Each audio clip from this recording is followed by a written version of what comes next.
Good evening, ladies and gentlemen, boys and girls. Thank you, as ever, for turning out this evening. We are at I've said this every time so far this season, the iconic Spa-Francorchamps circuit in Belgium for round number 4 of season number 6 of the Positive Perception GT Championship. My name is David Russell. I will be leading the commentary for this evening, but I'm joined by some very esteemed company. I'd like to welcome to the stream for the first time Mr. Chris Honourable of Gridfinder Royalty. Chris, good evening, or shall I say good afternoon to you, because you're a little bit further behind on the world than I am. Thank you first and foremost for joining us this evening. Are you looking forward to it first and foremost? Yeah, very much so. You know, I watched the last race and the race before that, and I'm just excited to see these guys go around this track because Spa, so much speed going down the hills, and I just want to see how they handle them. We honestly do. Yeah, absolutely. I can assure you, I mean, I know you've looked at the previous streams and stuff like you say, but there are some very competitive and very fast drivers in this championship. I mean, I'm looking at the practice times at the moment. I appreciate you can't see them unless you're looking at the live timing, but there's some pretty quick people in this. So yeah, really looking forward to it. And as you said, if the first three rounds are anything to go by, then we've got a pretty good show coming. It's a 60-minute race tonight.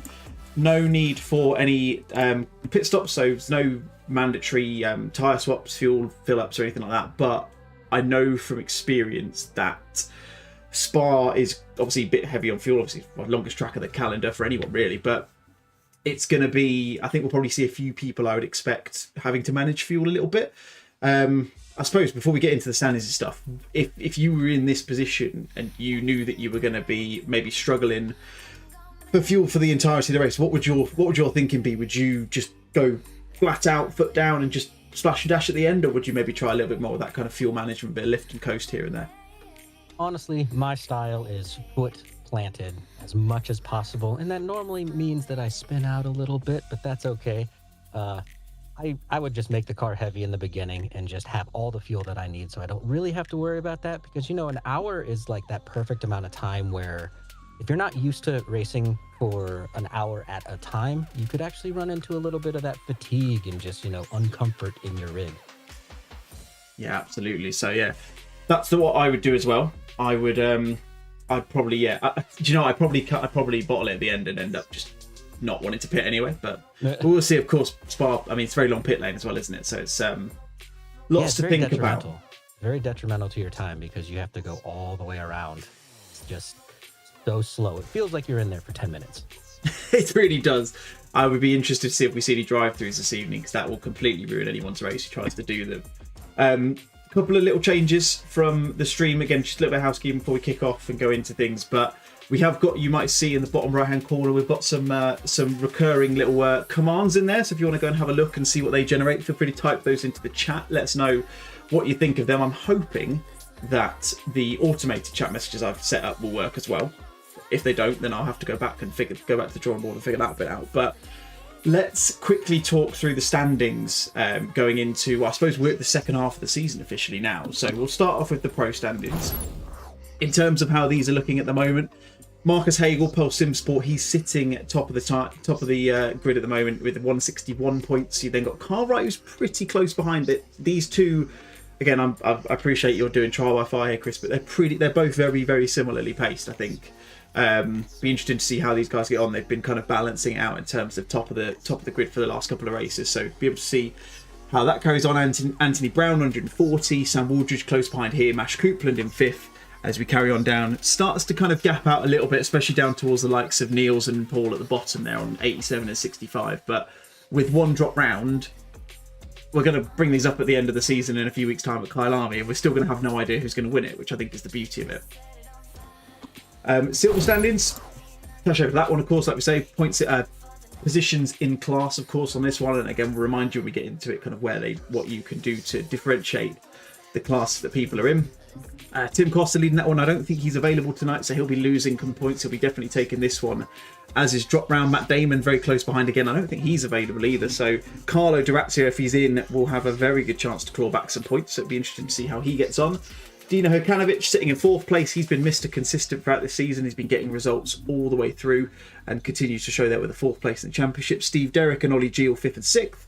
Mark Cooper, Peter Phillips, Chris Rock and Matt Redfern round out your silver standings. I think the great thing about that one, Chris, is if you look at it, I mean, from top to bottom, when you get 30 points for a race win, it just means this one is wide open, doesn't it? This one, yeah, being wide open, especially with those top 2, like you said, being out, everyone's eyes are on the podium right now. They're just waiting for that opportunity to boost up those rankings. Absolutely. And let's quickly jump over to the AM standings, and then what we'll do is we'll jump into a quick hot lap before qualifying starts, because we all know you love a hot lap. Mike Richards leading the way on that one. Jamie Buchanan of Positive Perception Racing very, very close behind. Only 2 points between those two. Of course, Mike taking one of the wins in the triple header at Brands Hatch last time out. Nadir Palazzo and Nick Karagiannis is sitting 3rd and 4th, with Jake Jenkins and James Jackson very, very close in tow, which is great. And then Sandro Bosch, Kai Halitsky, Soren Michaelis and Andrew Withers rounding out the bottom of that one. Again, it's really nice and tight at the top, and I think it's one of them, isn't it, Chris, where it doesn't really matter what it looks like right now. It's obviously what it looks like at the end of it, but these kind of things will just give these guys a little bit of extra motivation, I would think. Yeah, a little extra motivation, maybe a little bit more risky maneuvers in there because they know that they're that close to being at the top. You know, it's one of those things that's a psychological game when you can take that first place and really boost yourself up a lot. It makes you make some questionable choices on the track. Absolutely, I think we can definitely say that would be the case. So I know that the qualifying is literally just about to start. I think we're about to tick over to that in a minute. But before we do so, we'll have some times on the board, I think, when you get back. Let's just jump into a quick hot lap and take you on a lap of this Spa-Francorchamps circuit. Then guys, on board with Ashley Coupland, the number 5 machine for the Positive Perception racing car on the Aston Martin V8 Vantage, coming into La Source, heavy on the brakes, getting it down into first gear, turning in nice and tight and getting as early on the gas as possible, because you've got this long old run all the way up the main straight, up through Eau Rouge, Radion, and up to Les Combes at the top of the hill. He's going to be going flat out through here. Big jump to the left, big heavy steering to the right hand side there, and just clips the curb on the left as he goes over the top of the hill and on to the Kemmel Straight. Fastest point on the track, fastest point of the season, no less. Plenty of chances of overtaking as they come up towards Les Combes. Right-hander, left-hander of Malmedy, and again into the right-hander as they go through. He gets a lot of curb on the inside there. Put back end of the car is squirming under low fuel, but you see there just gets a really nice exit out through Malmedy, down the hill towards Bruxelles. The long right-hander feels like it goes on for an eternity, trail braking on the way and gets it down into first, keeps it nice and tight,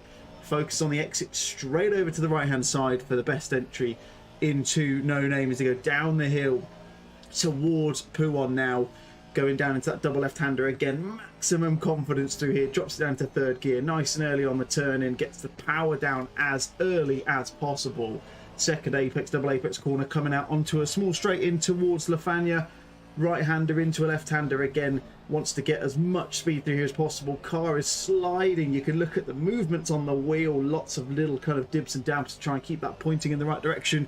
Down into Campus, as here we go, this is the final or penultimate major braking point of the track. It's nice and wide on the exit, coming out through Stavolo. He will be flat now all the way through until the bus stop chicane, and again plenty of chances to overtake come race time on this part of the circuit. Going through towards Blanchimont now, flat out. He's going to take a nice wide entry, hits the curb on the inside.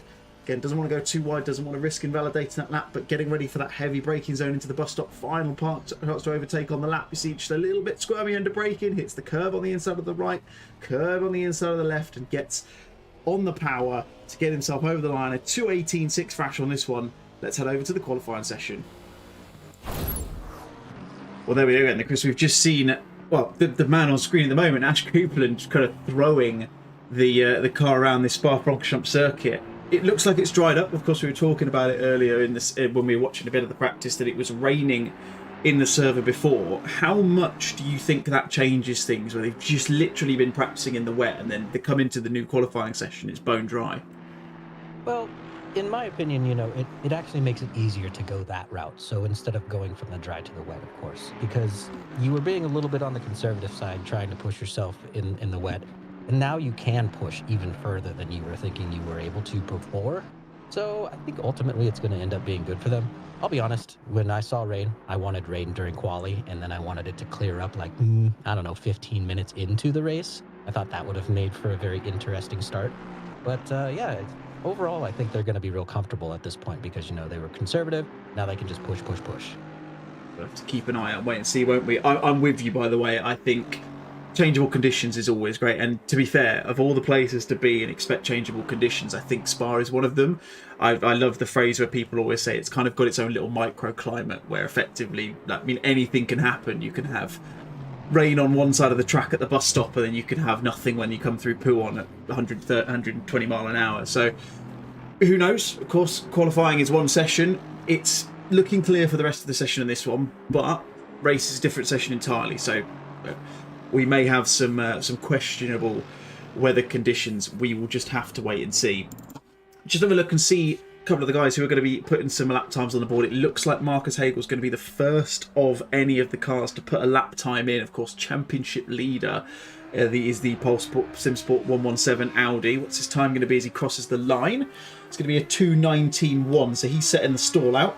Next man over the line is going to be his teammate. In fact, no, it's not going to be his teammate. It's going to be another Audi, but not the man I'm thinking of. I'm thinking of the 41. So it'll be Niels Brewer who will come next over the line. So we'll see. Keep an eye on him as he comes into the bus stop. A little bit deep, but we'll see what the time is going to be. I think the people we really need to keep an eye on, of course, Chris, is going to be Marcus. We've talked about him already. As Chris then goes, yeah, he's obviously got to put a little bit more time on the board as Kyle Wright comes in 2/10 slower. So the two major pro championship protagonists pretty close so far, but fast track at the moment. So I'm sure we can expect the times to go down a little bit over the course of the next 15 minutes. Yeah, in quali, it's kind of interesting because you don't want to put your best time right off the bat because you don't want everyone to have a target and know exactly what you can do. So throughout the quali, you want to be able to say, okay, I'm staying towards the top, so I'm not out of contention, kind of doing air quotes here, but you want to force other people to put their best foot forward so that you, knowing that you have a little bit more pace, can just inch them out just by a couple of hundreds. Just get on that pole. No, 100%. And I think it's funny because I think the exact same way, but when I'm driving, I never normally am able to do that. See, I'm kind of the same way. I'm just flat out all the time. Like if I get my best lap in the first quali lap, then I'm like, oh, this is great. I feel fabulous about myself. And then, later on down the line, it's like, oh, P4. And you're, wait, what? I put my best foot forward. What happened? Come on now. Yeah, absolutely. I think with that, I've got the horrible habit where I'll do a qualifying lap and I will be in my head going, David, put a banker lap in, get something on the board, doesn't matter what it is. It could be take Spy, it could be a 2:21, for example. And then what I'll end up doing is I'll end up doing a 2:19 or something, and I will never improve. I can spend the next 20 minutes putting in the best possible lap times, and I will not improve. So that's the struggle I always have. It's probably it's not the worst struggle in the world because at least the lap time is normally relatively quick, but still it's frustrating. That's a good lap time. So I'm one of those drivers where I will put lap after lap after lap after lap in at like a very consistent pace. And then there's this one random magic lap where everything falls into place and I just blow it out of the water by like 2 or 3 seconds. And I'm like, okay, cool. This is my new time. And it's never my time ever again. And I'm like, where did that pace go? What did I do differently? And of course, we look back at all of the many, many, many tools that we have to look at our telemetry. And you're like, I don't know what I did. I have no idea why I was in the groove for that one single lap because everything else, pretty much the same. I'm so with you. You sound like you'd be the perfect endurance driver, to be fair, if you keep it consistent over the entire course of a stint, which should be very helpful indeed. Paul Hayhoe about to cross the line. Going to gain about a second on this one, so puts him up into P4. Mark Robinson, you've literally read my mind, sir. Thank you for popping the fact that the commentators read chat. We're talking about this for the stream, actually. We do like to interact with people in the chat, so thank you very much, first and foremost, for subscribing to the channel. Much appreciated. We will do our best to go through the chat and everything as carries on, so please do not hesitate to keep talking through, because we will interact, don't you panic. But thank you again for subscribing, and I'm interested to know which one you thought didn't listen to the briefing, because I wasn't in the briefing, so I'm not entirely sure who that would have been. But I know how Mark Roddenberry works. Mark Roddenberry being Posper boss man. Let's go and see how he's getting on. Actually, let's have a look at his car based on an RC car design, no less, which I think looks pretty special. To be fair, Mark prides himself on his briefings. I know he always likes people to pay close attention. So if someone didn't listen, I'd like some names so I can go and tell them off and go and tell them, send them to the headmaster's office, and Mark can have a little strong word with them, shall we say? Looks like he's got some pretty good pace. He's cutting the corners as you should. Coming up the hill, it's looking pretty strong at this point.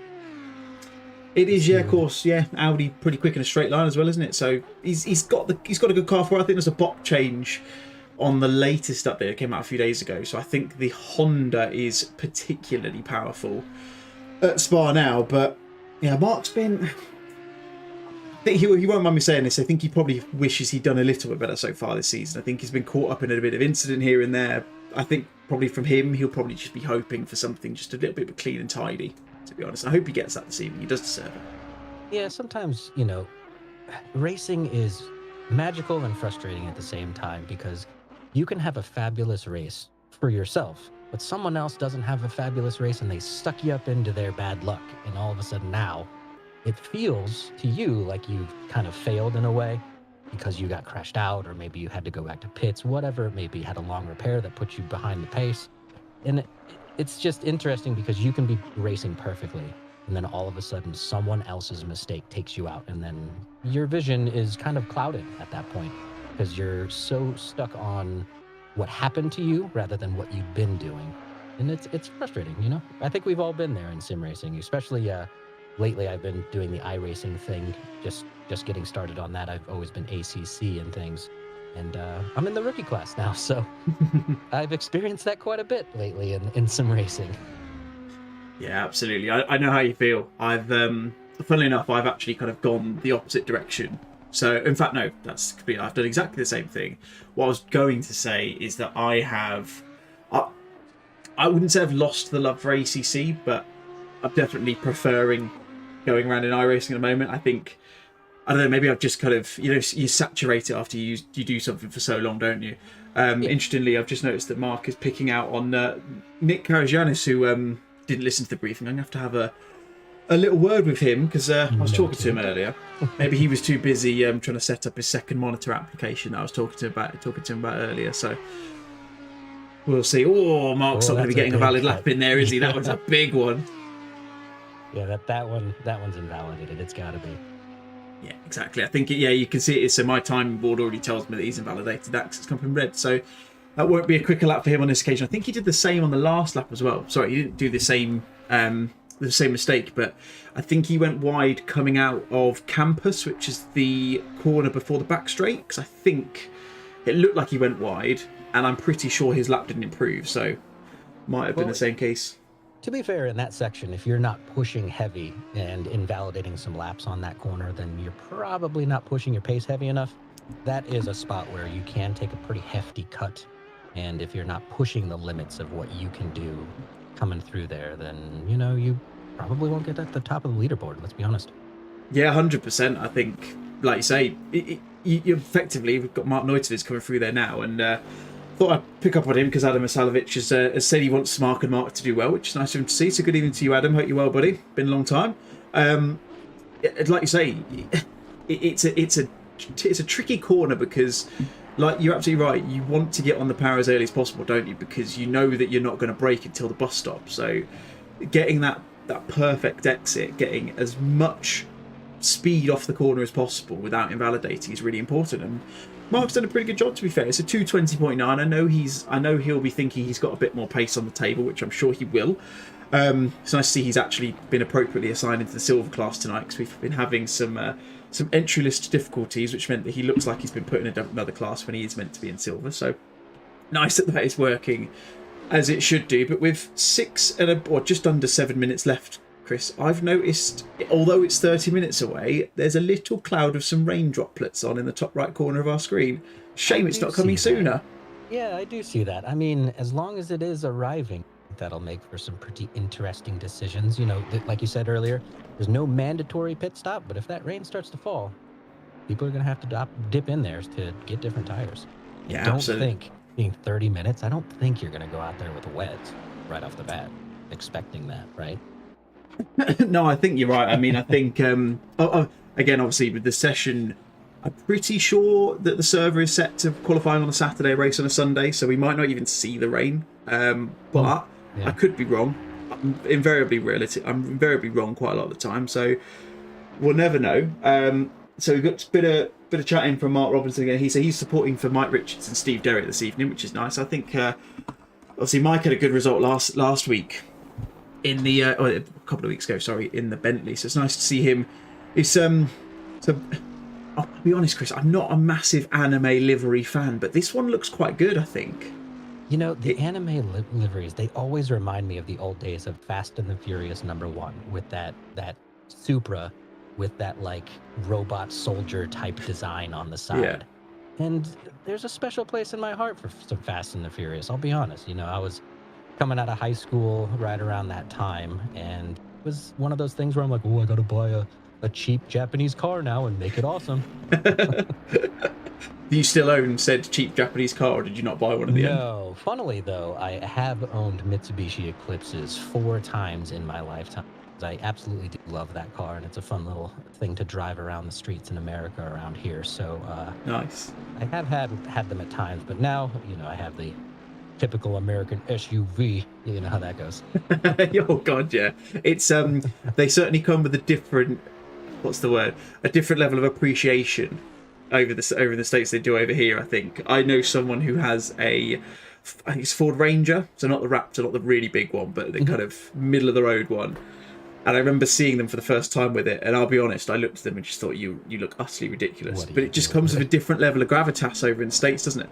Oh yeah, it's SUVs and trucks is pretty much the standard over here. You know, it's kind of interesting because most of the time, cars are few and far between on the roads. Not, I guess, not few and far between, but you know, just not as prevalent as an SUV. You can stop at a stoplight here, and 10 cars in a line will all be the same similar look SUV. Either that or a Tesla, I imagine. Yeah, I guess Tesla is starting to become a little bit more popular just because it's really one of the only decent electric cars that we have over here other than the Ford Mustang Mach-E. But that Ford Mustang Mach-E is kind of looked upon as a sports car here, oddly. Okay. So insurance rates, you know how that goes. But we're getting into strange adulting conversation I'm sure nobody wants to hear about. You know, I wanted to comment about Mark Robinson being here supporting some of his friends. And, you know, I know these racers are probably not looking at the chat while they're racing, but I guarantee they're like me and they would go back and they will watch and they will read the chat. And it means a lot to these guys to have a little bit of support there, even, you know, doesn't matter who it is, even if there's someone who just says you took a corner correctly, all of a sudden that gives you like another set of motivation for the race. Very cool. Very cool for people to come support just sim racing in general. Oh, I couldn't agree more. I think it's fair to say there's been a little bit of bad press about sim racing over the last couple of weeks.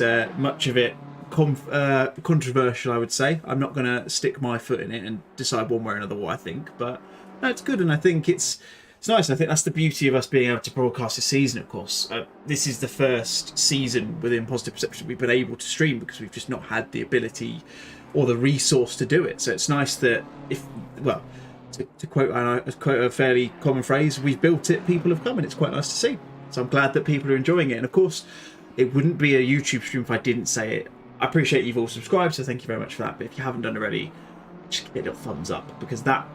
Well, I mean, I think you know a lot more about this than I do, Chris, based on what I see you talking about on social media. But I'm pretty sure that pokes the algorithm a little bit and gets us coming up on the old list, as it were. Does. Definitely does. It'll put you up above many of the other streams that happen to be streaming very similar things. So it's definitely helpful, and we appreciate it without a doubt. Absolutely. So we've got 2 minutes left to qualifying. So everyone who's on a lap at the moment has a potential opportunity, mostly to get another lap in after this. I think I'm looking at cars 55, 81. So that's Jamie Buchanan. I don't know who's 55. Paul Hayhoe's 55. They're probably not going to get a lap time in. Same as Karen Janis, who's coming across the line as well. Carlo Durazio on screen at the moment. He's sitting in P7. A slightly bigger split in terms of times as to what I'm used to seeing on this one. I mean, it with the exception of the top 3, it's relatively close. So I think if you put Paul Hayhoe on pole, for example, you've then got what, 2 seconds in the top 20 or so, which I think is pretty good. And I think that kind of shows and illustrates the competitive nature. As goodness me, that is a impressive lap time from Carlo there. I mean, what's he gained there at 1.3 seconds in total? He is going to have enough time to put another lap time in as well, so it'd be interesting to see. He's already gained a 1/10 of a second just through La Source alone. One other person I do want to quickly pick up on as well is Mate Zenko. He's actually last season's champion, but what I really want to do is just highlight that unbelievable livery. It just looks amazing, and he will be quite happy that I'm talking about this. This is a Mark Roddenberry special. I think he said he spent about 8 hours in total lining up all of those little D2 logos to make sure it looked exactly like the Ram Racing entrant for the Golf 24 hours of 12-hour race, sorry, that was at Abu Dhabi at the back end of last year, and it just looks great, if I'm going to be biased. With my limited attempts at designing liveries recently, I definitely know the struggle when it comes to lining things up on all these curves and different pieces and parts of cars. So I can definitely respect the effort on that one. That one's a pretty nice looking livery. Yeah, absolutely. I'm sure we'll see plenty more of it as we go through, because yeah, of course, like I say, Mate Zenko, last year's champion, he actually took a little bit of time away from sim racing, I think, just to kind of refresh and things like that. So it's really good to see him back for this round. I think he just needed a bit of time, because I think you know what it's like, you kind of push yourself, don't you, and you end up kind of, I guess, frustrating yourself. I mean, I personally do, for sure, because you just want more than you can put on the table, I think, sometimes. So it's good to see that he's come back in, and hopefully he'll get a good display this evening. Session's finished, so time has hit 0. So Marcus Hagel sitting pretty on pole at the moment. Cartwright is on a lap, but he's about halfway around and not improving enough yet to usurp that position at the top of the grid for this evening. Ash Coupland coming into the bus stop. He's got a little bit of time on the table. Wonder if he can come out through the bus stop and gain enough time to get past Paul Hayhoe. He's actually gained a hell of a lot of time through the bus stop there. He's lost a little bit on the exit, but what's going to be, he's across the line. P7 gets himself up into P6. So he'll be pleased with that, no doubt. Another person who's improving is Mr. Roddenberry. We've mentioned about him before. Yellow flags out on circuit. I think that's because Jamie Buchanan has parked on the apex, and as I said, Mark was improving.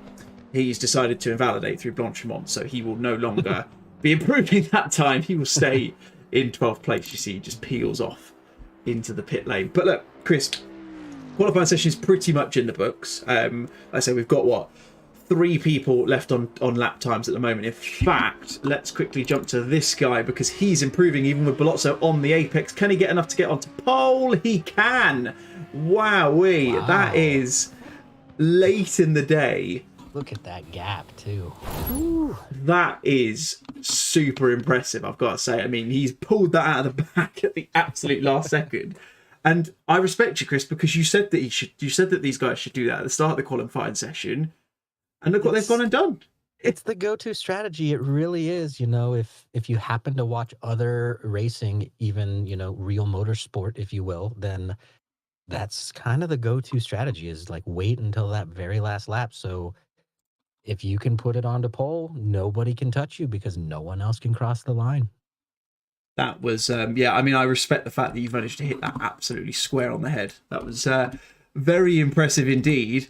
One thing I'll also give you an interesting look at as we go on to the grid to have a look through all of these lovely liveries for a little bit more time is it's raining. And it's raining quite a lot. It's raining a hell of a lot. For the next 30 minutes, it even says. Okay, so yeah, they just rain went getting through worse. Quali in perfectly dry conditions, and now they have to go into the race and it's wet. They're probably not exactly happy at the moment. Now, Wright is definitely happy being in the front, especially with that teeny little margin that he got that pole position by. But yeah, this is going to be an interesting race. And, even in the middle or even maybe even all the way back to the back of the field, there's some people thinking, okay, there's going to be mistakes. I have a bigger chance than if it was dry. Absolutely. Right. Should we have a quick look through this grid and we'll assess some of the liveries we've got on display and we'll run you through the grid order for this race. We've got a few minutes left until the formation lap starts. So Carl Wright, will go way too quickly to slow the segue down a little bit, I think. Carl Wright sitting on pole with Marcus Hagel alongside. You see that by 0.02 of a second. Then got Ant Brown and Carlo Durazio leading at the silver class in third and fourth, with Mate Zenko and Ash Coupland with his floating Aston Martin on the right hand side of the screen there. Cars on jacks out on the grid right now. Yeah, absolutely. Good showing from Mark Cooper as well. So Silver's doing a good job so far, which is nice to see.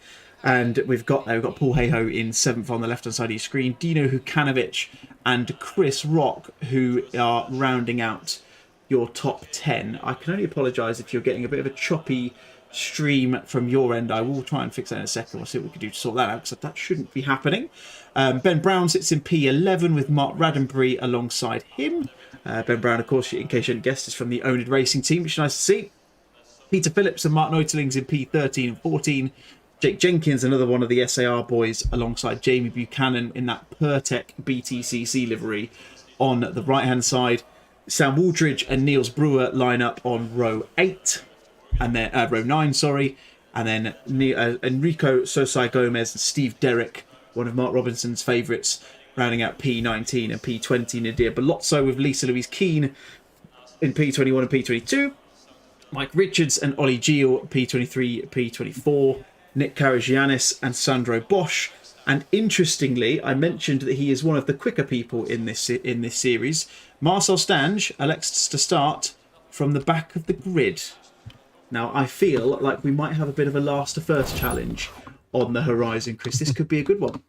And beneficial because it is in the wet. So the chances are higher, without a doubt. Absolutely. I, for one, am really excited for this one. Got a couple of minutes to go. We'll carry on going through a couple of bits just whilst we go, and it's going to give me a chance to change a few bits on the stream, so hopefully we can get everything working as it should be.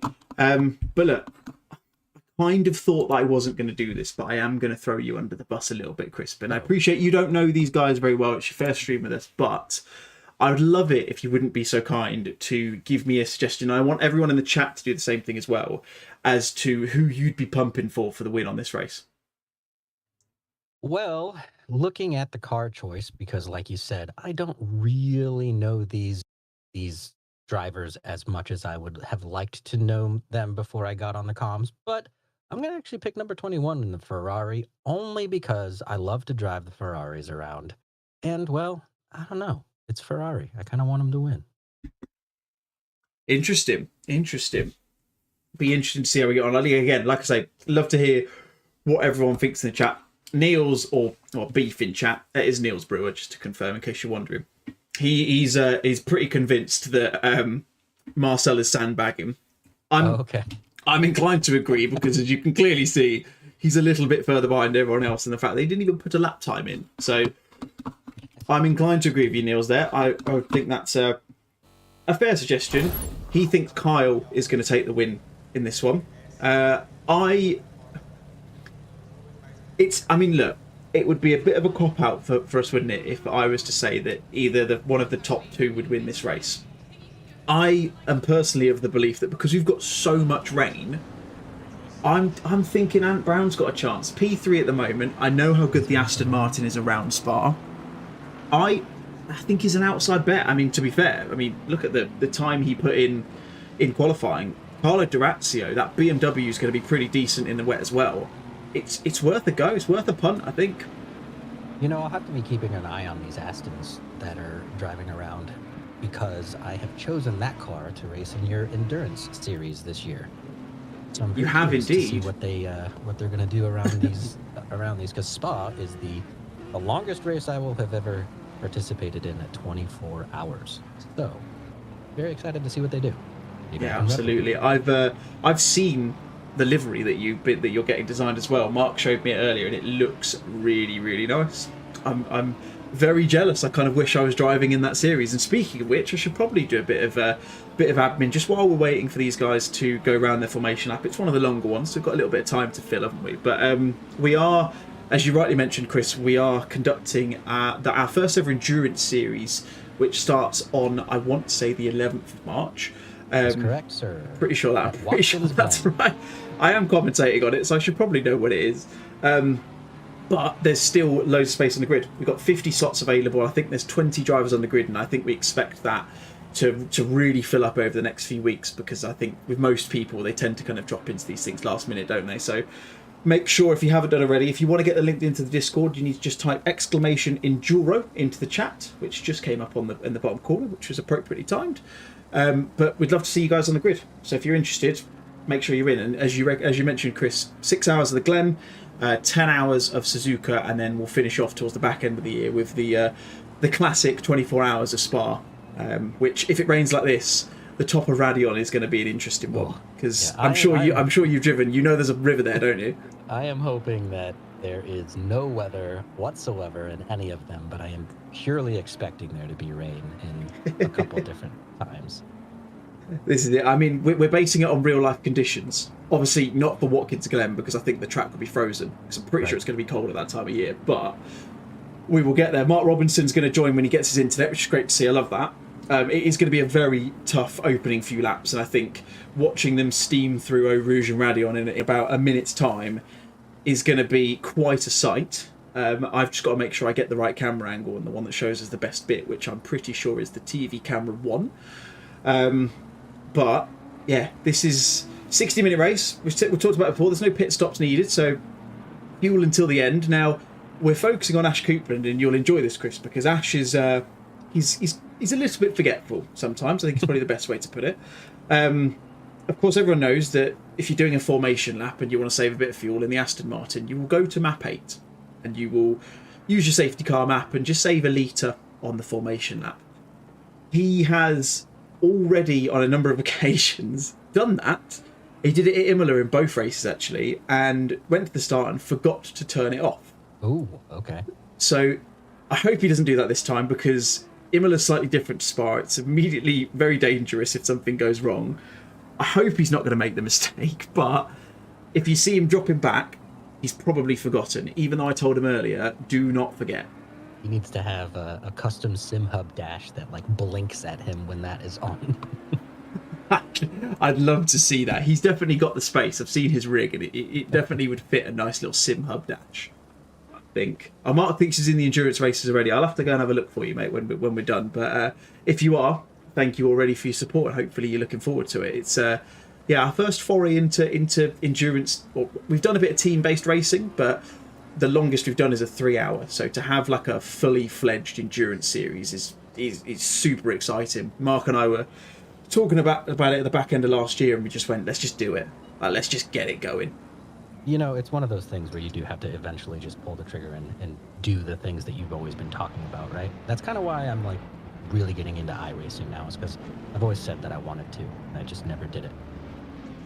It's definitely one of them, isn't it? I think iRacing, if you're going to do it, you've got to just take the punt and just go for it. But anyway, we'll come back to that in a little bit of time if we have the chance to, because these races normally throw up a little bit of incident and chaos throughout the 60 minutes we've got ahead of us. Carl Wright is going to lead us off in just a few moments' time. Marcus Hagel alongside him. We're waiting for them now. Let's go to the Headicam just to see him. It looks like Kyle will have the run as we go green here at Spa. As they go down towards Eau Rouge for the first time, we're going to see them come steaming up the hill, and it looks like Marcus Hagel has nearly tried to make the jump. He hasn't managed to do it as they come through Eau Rouge for the first time. It looks like everyone has made it through cleanly. Looking at the map on the screen, everyone's making it through the river okay. It looks like we're getting onto the Kemmel Straight, and everyone looks like they're all right. Look at that there. We've got Ant Brown trying to make a move on the front too. Is he going to try and go up the inside? Marcus Hagel looks to the inside now. Is he going to get up the inside of Carl Wright? Will he make the move done as they go into Les Combes? He gets alongside. It's super duper close between the two Audis. Ant Brown gets himself in on there, and there's been a bit of contact. The Aston Martin turns the Audi, and it is chaos, going through Les Combes. Goodness me. That was one of those, I mean, that looked a little bit unavoidable, but every one of those top guys, except for Carl Wright's been picked up on that. we'll try and get a replay, but how do we unpack that? That one's painful right there, because at a certain point you're just the passenger. Even if you're making the corrections as much as you can, you're trying to turn the wheel and you just clip someone's quarter panel and you're like, there's nothing I could have done right there. Absolutely. We'll go back and we'll see the replay. We'll see what happened there. So this is from the helicam perspective of Ant Brown. You see he gets round the outside, a little bit of contact there, and I think there's nothing other than a racing incident there in my eyes, personally. It's just... I agree. Yeah. Yeah. I definitely agree. It's just a racing incident there. Visibility's terrible right now, so you can't expect everyone to have, and that's actually mentioned by Mark Robinson in the chat. Yeah. You can't expect everyone to be able to race the same line they would if it was perfectly clear out, because they can't see. No, absolutely. It's tough, but these things happen. I'm just trying to keep a bit of an eye as to who was caught up in that. I know that obviously Marcus Hagel, Ant Brown were definitely caught up in it. Carlo Durazio, I think he was caught up in it, but I think he might have been tagged by Ash Coupland before, because if you look back to the replay, it looked like they maybe had a bit of a come together, and Carlo lost it as he came through the second of that little kind of 3-corner little swing. The big winners, of course, looking at this, I mean, Ben Brown is up to 4th place. I mean, I check and see exactly how many positions he made. He made 7 positions off the start. Got other big winners. Niels Brewer making 11 positions off the start. Sandro Bosch made 11. Marcel Stange has made 11, but that's less impressive because he's Marcel Stange, to be quite honest. But the biggest losers, of course, as we mentioned, Ant Brown, he's lost 23 positions. Marcus Hagel losing 20. Carlo Durazio losing 16. Unfortunately for me, Chris, my punt for the win is, he's not going to do it now, is he? Well, that's an interesting fact here, because it is wet. It is very, very early in the race. There's a lot of things that could potentially happen in the next, 56 minutes and 57 seconds, right? So if you are going to have a little bit of difficulty, you prefer to have it in one of the first 10 laps rather than something towards the end, right? Yeah, I think you're absolutely right. I can just see Sam Wardridge has gone into the pit lane, so he looks like he's been the only person who's had any kind of sizable incident coming out of that. I've just noticed there's contact between 4 cars, including him, right at the start of the race. So we'll see if we can get this replay and see if this opens up any kind of cause for the damage. So he's just going up Rio Rouge, that pink car next to Peter Phillips. Just takes a little tag. A little one. It looked... I'm not really sure what would have caused that, to be honest. Unfortunately, obviously, I can't see when things might have happened. I can just see when natural contact is made between 2 cars. So I can't see whether he's maybe just lost it himself in the rain or whatnot. But yeah, it's a bit of a strange on that one. Mark Robertson saying, watch the fast guys at the back. They're not being particularly considerate. I totally get that. And I'd be lying if I probably wouldn't be feeling very similar, because I too would probably feel a little bit aggrieved. And I think it's one of them, isn't it, Chris? I think you will naturally want to try and kind of get those positions back. I think it's just a case of people maybe just need to be a little bit more considerate sometimes, because you are dealing with people potentially at that stage of a slightly different pace. And I think you just need to be mindful of kind of how they're working in the race, different braking points, different lines they might be taking and things like that. It's definitely worth something just to kind of keep an eye out for them, I think, isn't it?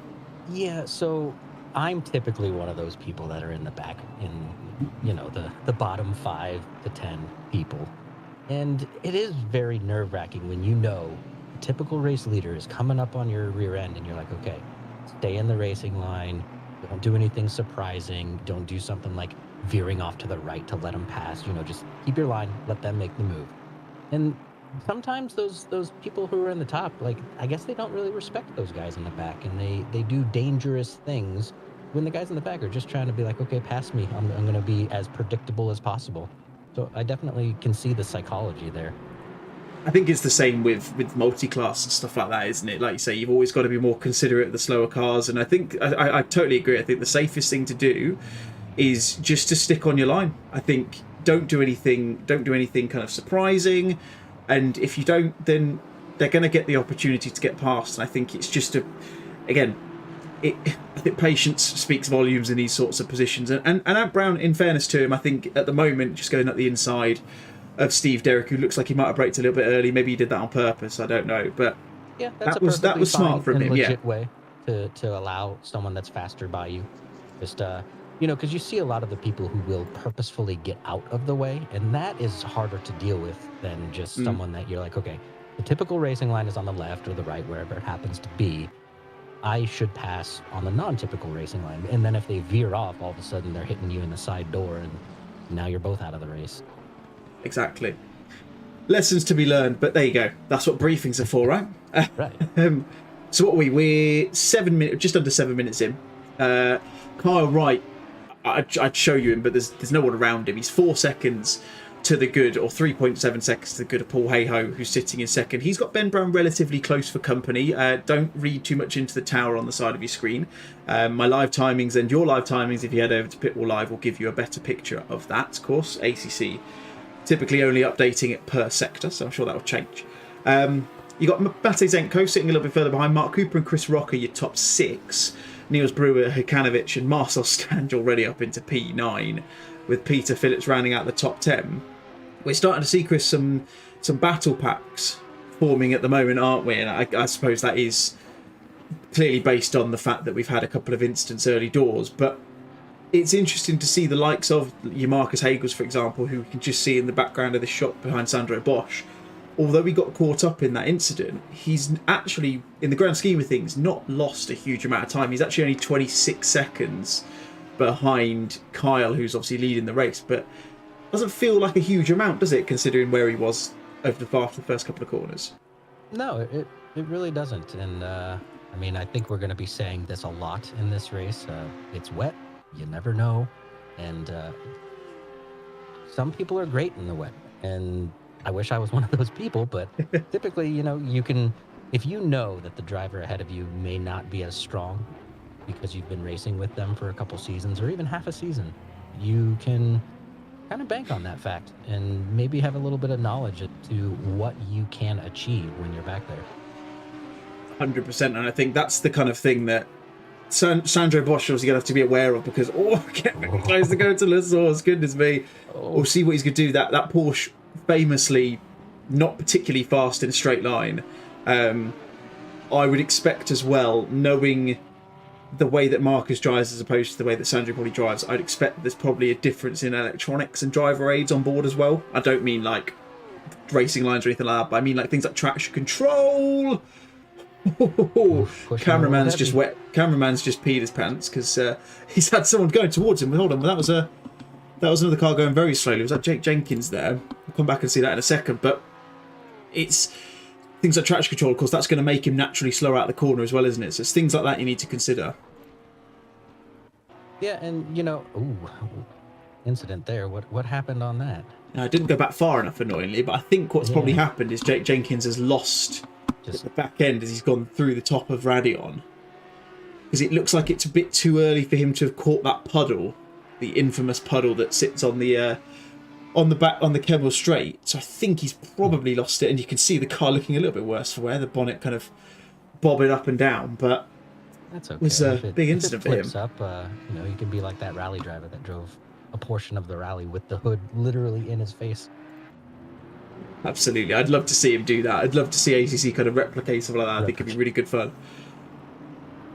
There we go. Got Mark Neutlings with, I think it's Ant Brown. Ant Brown very much on his tail. We'll have a look through the rear wing. You just see all the spray that Bentley is kicking up, or the Boatley as it's affectionately named. Of course, probably not the worst car to have in conditions such as this, but it's a little bit of the Neutlings train, isn't it? We've got, what's that, Ant Brown, we've got Lisa Kit, so we've got Nick Kojanis, we've got Lisa Louise and Steve Derrick just in the background, and there it is. That's a little bit a day late and a dollar short from Ant Brown. That's, again, Chris, it just seemed a little bit clumsy, I think. Yeah, I think it comes back to that being considerate. It's wet out there. People can't drive the typical way. Yeah, that's just a little bit.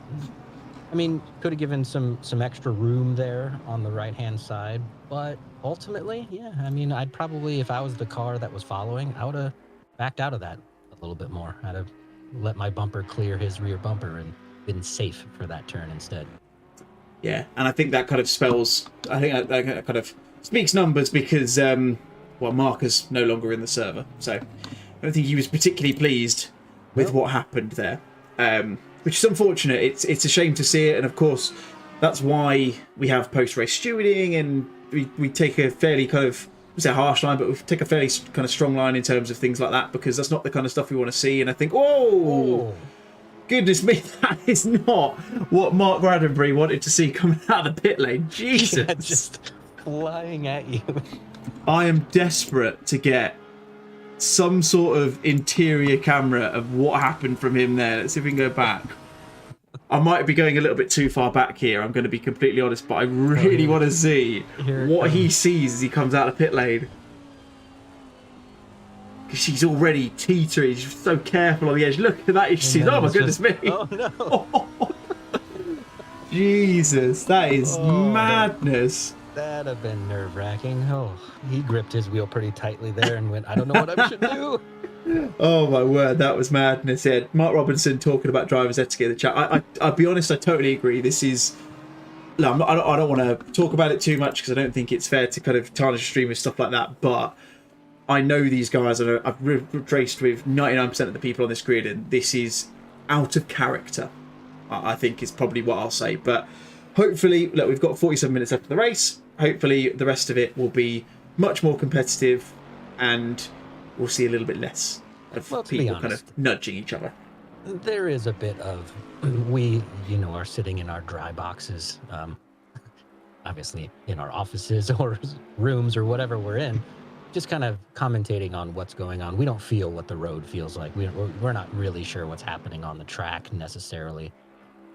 There's a couple things in there that might be a little questionable, but it might even just be something to where the track is just more slippery than we actually believe it to be.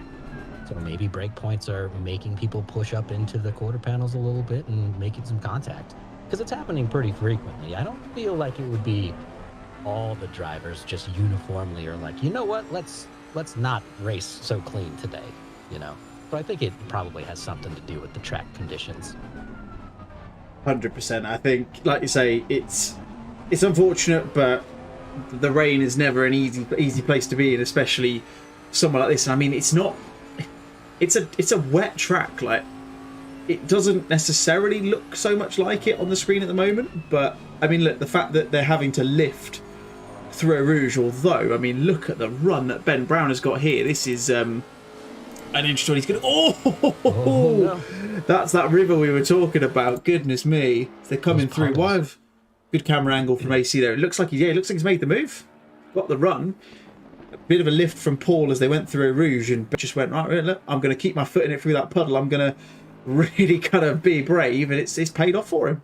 There's a strategy here too. He could have been following him, realizing he was lifting for the last 3-4 laps, who knows, placing himself in that perfect position to just be like, okay, I'm all in on this one. Here we go. Yeah, just absolutely. Keep his foot planted and know that he was going to lift. Yeah, and it's worked. Can't say any fairer than that. He's done exactly what he needed to do. He's got the move done, and I think he's showing at the moment, isn't he? He's got some pace in that Lexus. It's looking pretty handy. He's gained, 6/10 since they've gone through there. Of course, a little bit of that is the fact that he's obviously had a little bit of time gained on him with the slipstream down the back straight, but it looks like he's doing all he needs to do. And speaking of which, Paul Hayhoe's gone a little bit wide there. Just dropped off the edge of Pouon by the looks of it. Did see a yellow flag just generate for him then, but looks like he's back on track, so nothing major happening there. Big shout out to Mark Cooper in the rather iconic and beautiful JPS liveried Honda, leading the silver class at the moment. And Sandro Bosch, and we talked about him a little bit already as well, he's leading the way in the AM class in that number 28 Porsche as well. But Jake Jenkins, nice and close behind. So the battles for classes, Chris, they're pretty close, to be fair, aren't they? They're spicing up a little bit. Yeah, we're starting to see the typical spread out of Spa, honestly. The wet kept them together pretty consistently in the beginning, but this is kind of where I expect it to be, where there's just battles all over the place, just 2 or 3 cars here and there. Yeah, absolutely. I think you're right. And looking at this, got a battle for P6 on track, P3 in class. It's a class podium. Carlo Durazio is going to try and make a move through Blanchard. Chris Rock goes very wide. Oh, no. Oh. I can tell everyone watching that is not the line. No, that made me nervous. No, it's worked for Carlo. That's worked out really well for him. Chris Rock, his car is looking a little bit worse for wear. Annoyingly, I was advised that he did have a special livery for this evening, but it's not loaded, unfortunately, which is a little bit annoying. Mark Robertson saying we're going to see him in a Rizzler Suzuki livery on the Honda. That I need to see that almost immediately, because as a younger lad, I had a bit of a kid's obsession with the Rizzler livery bike because it was stunning. It was my wallpaper on my family computer for a good 3 or 4 years as a kid. Right. Loved it. Absolutely beautiful car that one is. You know, ACC, there's something that is just special about this game. There's been people outside of sim racing that I show replays, or I just show them me playing the game, whatever it may be, and this looks real. This looks like real car racing, and it's just a beautiful game. It really is. I couldn't agree more. I think even when you kind of take the settings down a little bit, just if you're running a PC that doesn't got the kind of got the capacity or anything like that, it just looks great. I totally agree, and I think that's helped by all of the other stuff that comes with it. If you look at things like the timing tower on the left, you've got all of that sort of stuff. It just looks like a race would. In my opinion, it has it's great. That really professional presentation to it when, you know, from an outsider's point of view. Of course, there are some things that broadcasters would like in addition to what they have given us already. But all in all, if you know you're not one of the people who is adamant and very, very into sim racing, it looks just as good as any other car race that you would tune into on television. 100%. And I think, for me, I'd love to just have a second PC so I could do all of the fun stuff that we like to see, like the screen on screen and all this sort of stuff. It'd be great, wouldn't it? But I think getting this one was a struggle enough. We just got to get those NVIDIA sponsorships and they send us the 4090s, right? Yeah, exactly. Yeah, look, NVIDIA, if you end up watching this, you're coming by, Chris and I will be more than happy to test a couple of 4090s. I've got no issue with that. No issues. I'll be honest, pure transparency, you're probably going to need to send me all the other stuff to make sure the 4090 works. But I'll take it, it's fine. Like, I don't mind. I'm happy to test. Willing participant. Yeah, these drivers are starting to get used to the track conditions, you can tell. Or maybe it's letting up a little bit, even though it doesn't really look like it's changed on the broadcast. But you could see the comfort level is just a little bit higher on some of these drivers here. Yeah, I think you're right. And I think, if you look at the weather, it's going to, I say it's not going to dry out. It's going to, the rain's going to disappear a little bit in 30 minutes time, as Ash Cooper has dropped into the chat and he said he's out, which is a bit of a shame. So gutted that he's not going to be partaking anymore. I'm assuming he probably didn't, probably just forgot to change out of map 8 and something happened, I don't know. But unfortunate to see. Mark has posted the Rizzler Suzuki livery in the chatter section of the Endurance Discord. So when I get a chance to, I'm going to go and have a look and probably have a little moment to myself when I look at it. It's what I'm expecting it to be. But no, going back to what you said, Chris, yeah, 100%. It feels like they're definitely getting more used to it.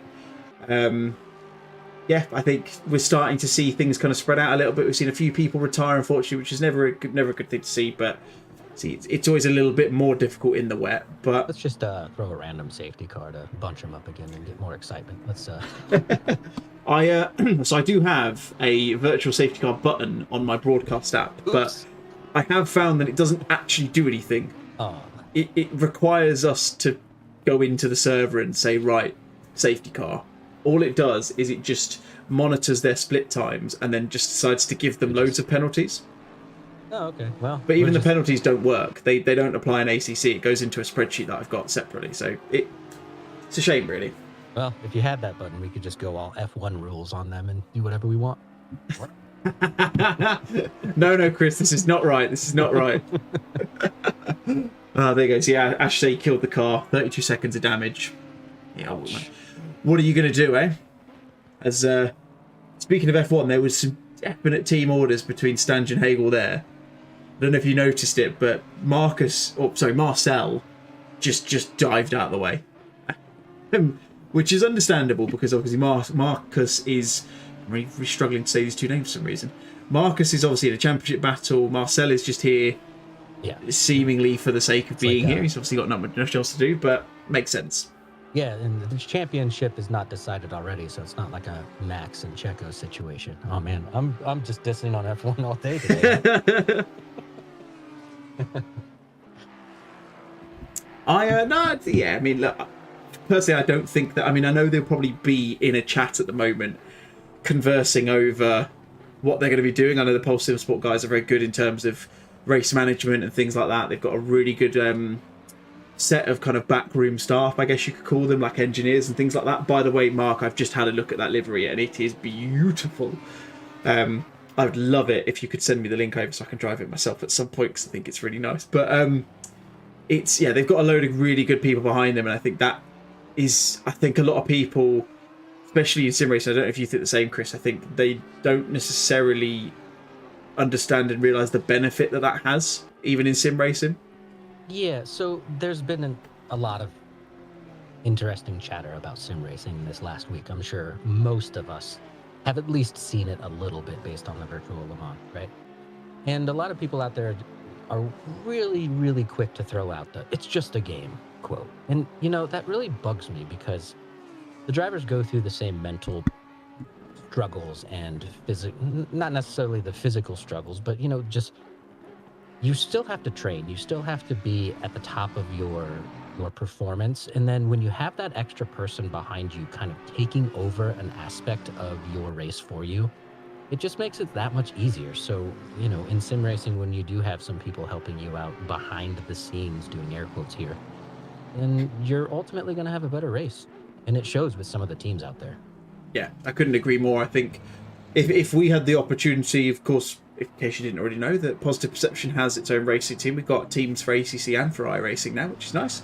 I think, yeah, engineers would be a very powerful thing to have, and I'm always on the lookout to see if there's people who can do it, because I totally agree. I think it's always good, especially in team events. I think it's maybe a little bit less necessary, but it's still a really, really handy person to have around, because it just takes the stress off of someone else doing it. And you know what it's like. The person who does it, they get in the car and someone else goes, oh God, I have no idea what pressures I need to set. And that's when things unravel. So if you're an engineer, that's what I'm saying, slide into my DMs. Exactly. Come and have a chat with me. I'd love to pick your brains and bring you on board. But anyway, I feel like we've digressed a little bit from the action, because this particular battle is spicing up a little bit, isn't it? Battle for P11. The top two are battling for P1 in the AM class, which is adding a little extra spice to this situation. Jake Jenkins sitting, well, he's sitting in P11 at the moment. Nick Karagiannis, he did explain to me how to pronounce that earlier, and I'm sorry, Nick, but I've completely forgotten. I know you said it's a J rather than G, but yeah, it's lost on me. And you got Steve Derrick, you got Ollie Geel in as well. I'm just going to cast over to Steve's livery, because I personally think this is a really nice kind of Red Bull Aston Martin collaboration livery. It just works, I feel. It's a very nice one. You know, speaking of the Red Bull liveries, I'm a rally driver, so I really like the kind of wild looks to the rally car liveries. And there's part of me that sees the Red Bull one, especially the new one this year, and I go, man, I kind of wish I had a character like that for one of my logos. Like, just to have that extra, like, punch on the car, you know? I think the way... Oh, Jake Jenkins has gone very deep there. What's happened there? I did notice as well that it was a very, very awkward moment between Steve Derrick and Ollie Geel, because Steve went deep. Jake's just gone deep, locked up the rears, yeah. Fairly innocuous little moment. I'm not sure where he's going there, though. That seemed like a little bit of an odd one to do.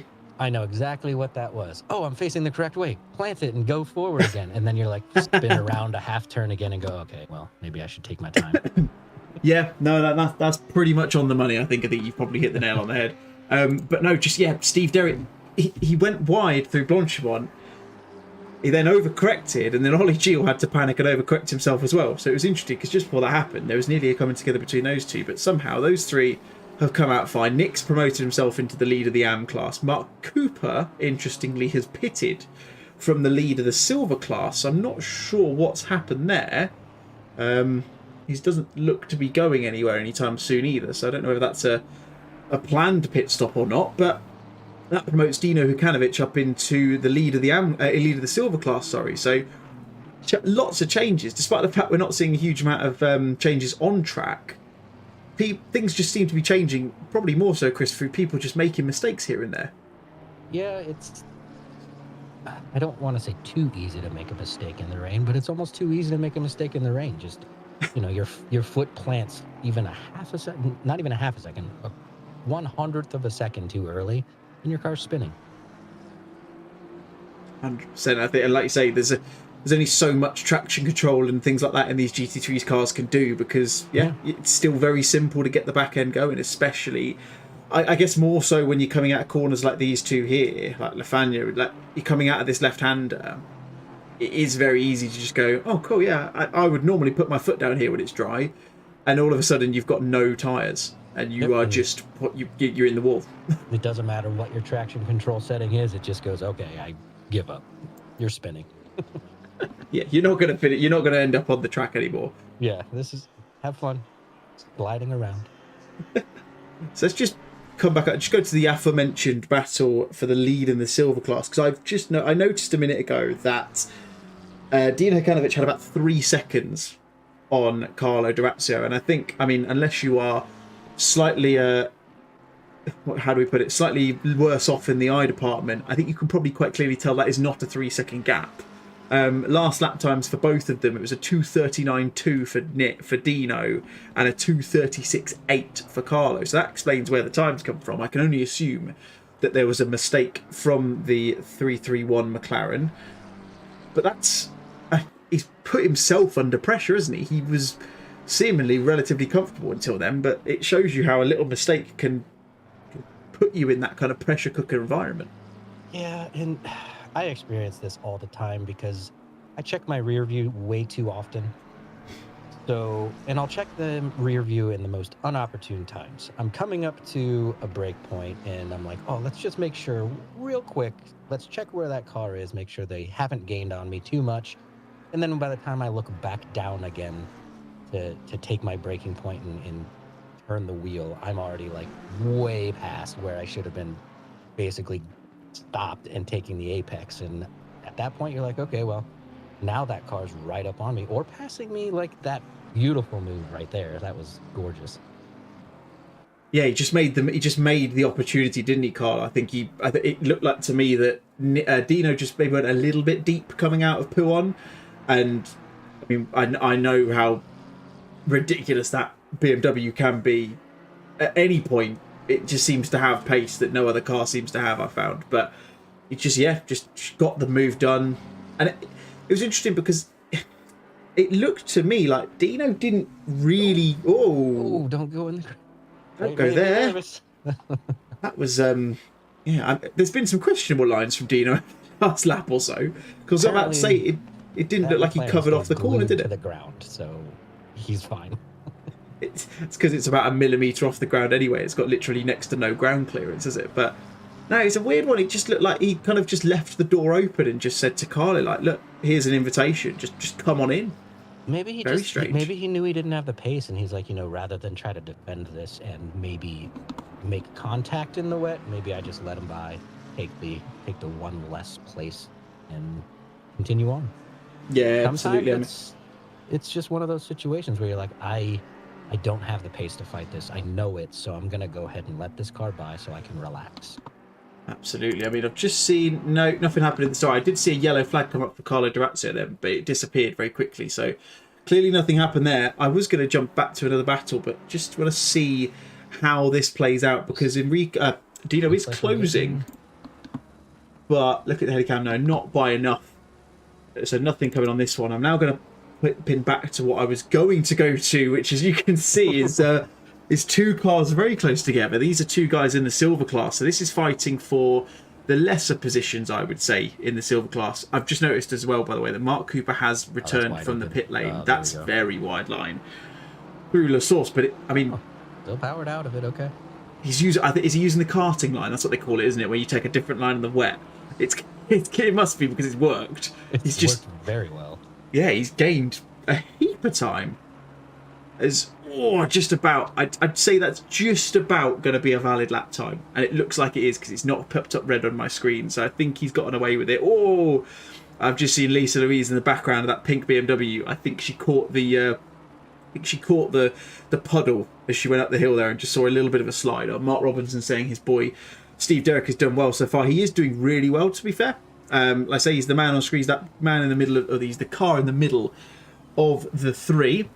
But no, doing a stellar job. I think he's made up 7 positions off the start. And to be fair, I think most people, barring 4, have actually made a pretty sizable gain since the start of the race. Although he's a bit further back, Mike Richards has gained a couple of positions as well. Mark Raddenbury in the pit lane for the 2nd time now. So I wonder if that might be the end of his race, which will be unfortunate, because I was saying earlier, wasn't I, Chris? I wanted him to do well, and it's not worked out, it seems. Yeah, I'm one of those people that no matter what the situation, unless the car is literally, I will still go back out and I will still run some racing. You know, I'm with you. Yeah. It's just, I never want to, even if I get dead last and I'm 10 laps back, I'm like, I just want to be on the track. I just want to be out there. Well, I think you at the end of the day, you're taking the time out, be it a real life race or a sim race. You're taking the time out to do a race anyway. So, like you say, why would you not want to finish? And look, I know what Mark's like, and I don't mean this as a bad thing, but I would expect he'll probably come back out, to be quite honest. And I think he's moving per the track map. Oh no, maybe just a bit of a visual glitch, but he's always big, especially when it comes to positive perception races. He's very big on saying, look, get to the end, because effectively we pay for every position anyone as soon as you finish. So he knows that will pay him some points, even if he finishes dead last and he's 2 laps down like he is at the moment. Yep. Knowing him, he will most likely come back out again, and I hope he does. Yeah, I would hope so as well. Just even just to cross the line, you know, it's that everyone's standing at the line cheering you on because you're the last one crossing, but it still feels good to cross, you know.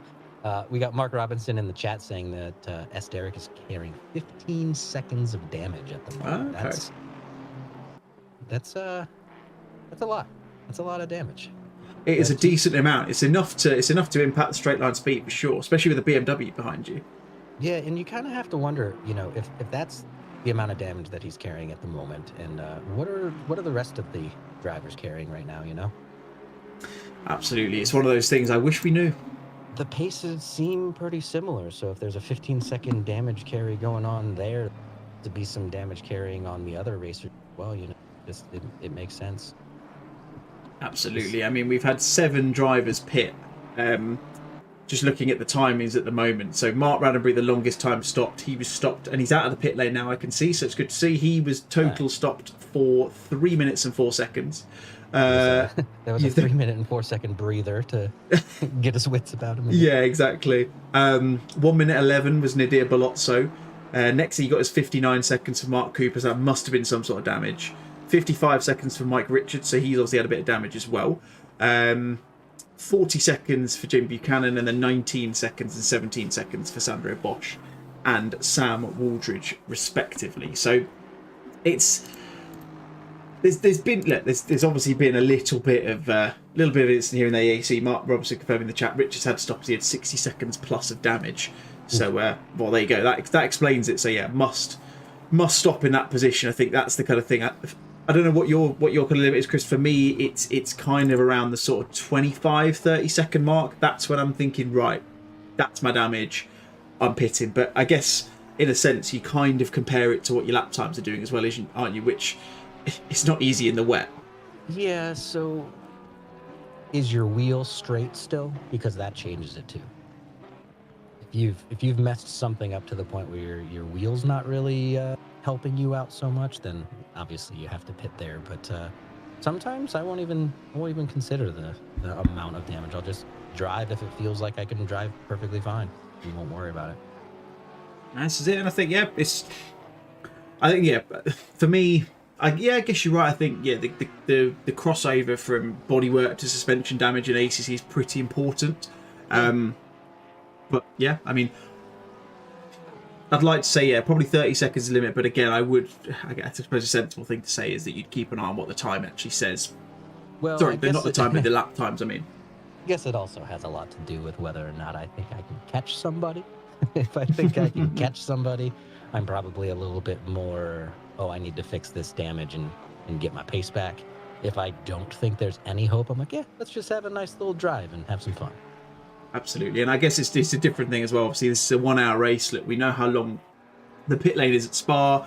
It's not an endurance race. So, again, maybe that changes things slightly. I'm actually just looking. I've been distracted by something else. But, Carlo Durazio, 4th place man.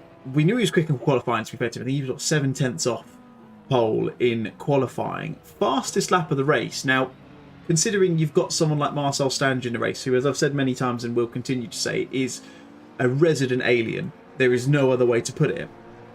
To go quicker than him, albeit in the wet, that's really impressive.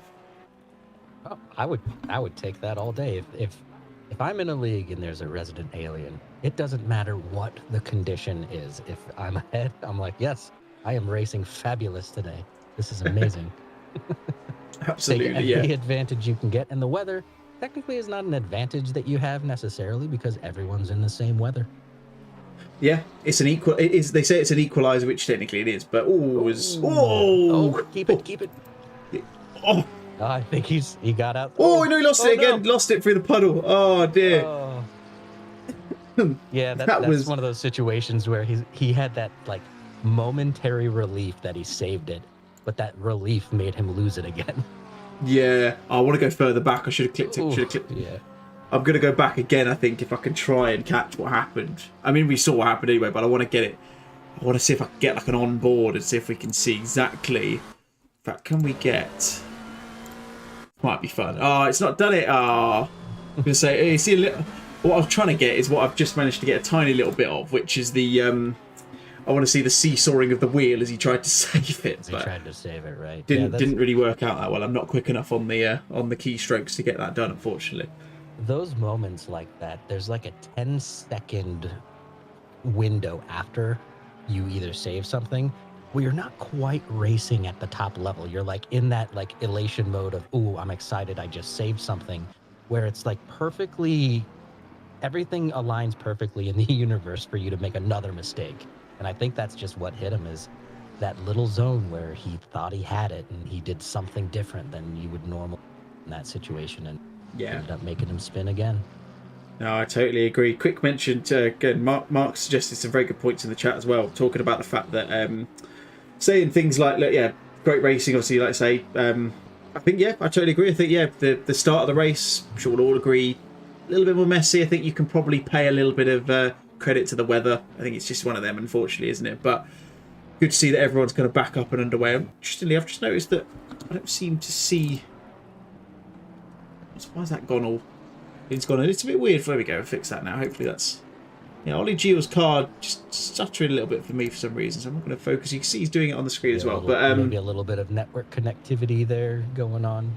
Yeah, very strange. Either that or he's... That's just what races look like, you know, just stuttery. it's the 1990s where we have 15 frames per second. I was going to say, yeah, I think we're working on the Tron form of racing on this one, which is a little bit strange. But no. Oh no.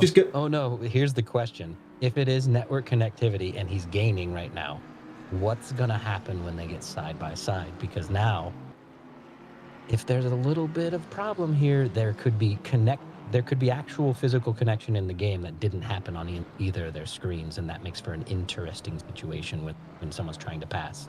Yeah, I have to see. I'd be interested. I might have a chat with him afterwards and just see whether, especially with Nick as well, because obviously that's the kind of thing. I come back to what you said earlier about always looking in your rearview mirror when you probably don't need to and things like that. Like that's the exact thing that I would notice. I'd be like, look, that guy. All I can see is him skipping. Yeah, and you'd be checking 100 times more because you know network connectivity can really wreak havoc on a race. So you're probably keeping more attention on the rear view than you really should, because like half a lap ago he was right on the tail and now it's back to the normal gap again, so it seems like there is something going on here. Yeah, very strange indeed. Big thanks for Mark for the nice comments in the chat as well, saying 10 out of 10 commentary, which is lovely. Thank you. Which is really nice to hear. I love it when people come out and do this sort of stuff. We've been very chatty this evening, Mark, and I apologise we didn't come back to you straight away. But there you go. Look, I think Nick. I think he let him by because of the I think he's connectivity, seen it because as well. Yeah. I would have done the same thing if there was a pass going on. And here's the hard part. So Mark, you do mention if he has high ping, he should be patient and hold position. Yes, but I bet you on his screen, on his feed, there's nothing happening. Because normally the high ping user doesn't necessarily see the lag that they're experiencing. It's the other people that see them skipping around a bit like we're seeing right now. Yeah, He probably just thought he had a brilliant pass, and he's like, "Oh, why'd he give up on the fight? What happened there? Huh, whatever, thanks." Yeah. Why is he breaking so early into that first quarter? Yeah, No, that was smart. I think smart move from Nick. I think I think importantly as well, it's worth considering the fact that they're not in the same class. So we do classify on overall positions as well, but it doesn't have anything in terms of the whole entire race kind of picture. So I think what Nick has done there is actually really smart, and Yeah, I totally agree. Get yourself out of the way. Tangle with that whatsoever. No way. No, exactly. I couldn't agree more. A very smart move from him. Yeah. What are you going to do? I think hopefully that's not been too impactful for Ollie's race. But like you say, I don't think Ollie's probably going to see it anyway, because he's never impacts the person who's there at the time, does it? So yep, yeah. Most of the time, if you tell someone, "Hey, you're lagging on the server," everything's fine for me. Yeah, you know, they don't see it exactly. It's probably worth mentioning, I think, that so Ollie and Nick are actually both in the casual chat in the Discord server, so it might even be a case of Nick's gone, "Look, I can see you, I'm going to let you through." Who knows? Yeah. But that Porsche back end wanted to go. Yeah, and that's given Mark Cooper all the impetus he needed to just get past as quickly as he could. I think Mark was in a really good position. I'd really be intrigued. I might have to have a chat with him afterwards. That's not the line through Les Combes. That's Ben Brown in the background. He's a lap ahead, or he will be a lap ahead of these guys, as with Paul Hayhoe in a minute. That's something to keep an eye out for, because if these guys are battling for position, Ben's right behind them. That's probably, you would think, going to give Paul, although sensibly Sandro does get out of the way, but I was going to say it might give Paul, who slides that Bentley through Bruxelles, the chance to catch up, but they're not battling as much as they thought they were, and disappoints me a little bit. Hoping they would, and then Paul would catch up, and then we'd have a little battle for second. There absolutely has to be some tire wear going on here, because we're starting to see a lot more active tails going through, and it just seems like they're struggling a little bit with some well, obviously they could pit and change tires, but no one wants to do that at this stage. So they're battling a little bit with some just wear and tear of the conditions out there, it would seem, especially in the Porsche there, because there was a wide line and then the tail tried to get itself loose, but it was rescued by the driver, and pure skill there. I can appreciate that, especially in the Porsche, but it's at the point now where you can't run your best time. You just can't, because the mechanics of the car just won't let you. Absolutely. We've got another instance of some weirdness happening. That one's even worse than the last one. That looks for the sake of people watching, I am going to just move away from that particular bit of action, because in fact it seems to be doing it, but I'm not sure why. It's the mid pack that it's happening for, because I can see it on my screen. It's very strange, very odd. So Mark is saying it's not tyres, apparently it's heavier rain, which is interesting.